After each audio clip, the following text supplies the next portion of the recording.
may nire-rescue kaming isang 2-year-old na bata na nasa ventilator.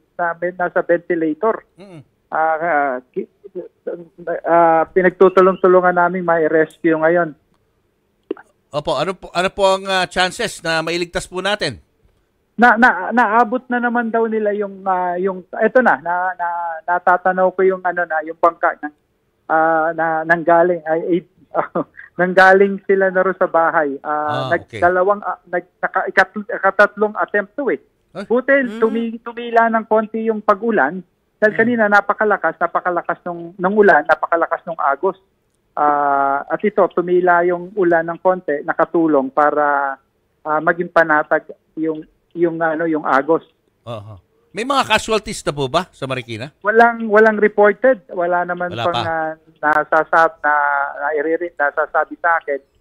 Nasa ground ako ngayon eh.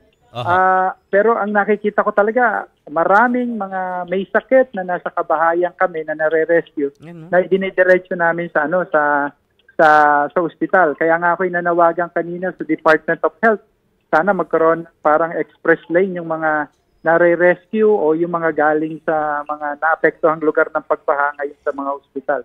Sa dami at tingin ko talagang madami na yung mga pasyenteng dinala sa mga ospital na to. Sana, yun nga, kami nga dito sa Marikina, sa evacuation center lang, yung mga ipinapasok na may sakit.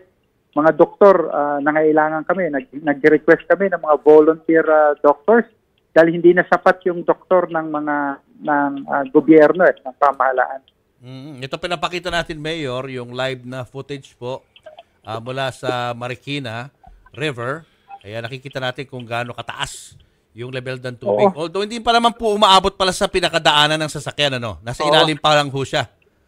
Julius, ewan ko lang kung tama. Kanina ang nakita ko dyan, pati yung mga sanga ng kahoy, yung mga puno ng saging, ay inaano talaga makikita mo pati yung siltation na nangyayari. Putik yung umaagos na tubig Kaya kita natin talagang kalbong-kalbo yung marahil yung kabundukan sa taas. At siguro isa rin yun talaga sa patuloy na pinananawagan. Ako, buhat ng simula nung pagbaha talaga, nasa pangangalaga para maiwasan yung pagbaha, pangangalaga ng kalikasan Ano pong tulong ang kailangan po ng Marikina sa ngayon? Pagkain, tubig, yung gamot, dahil tulad nga nung naririnig ko at talagang nababahala kami kung matagal pa tong pag-ulan na to, kung hanggang weekend to, maraming mananatili sa mga evacuation centers natin.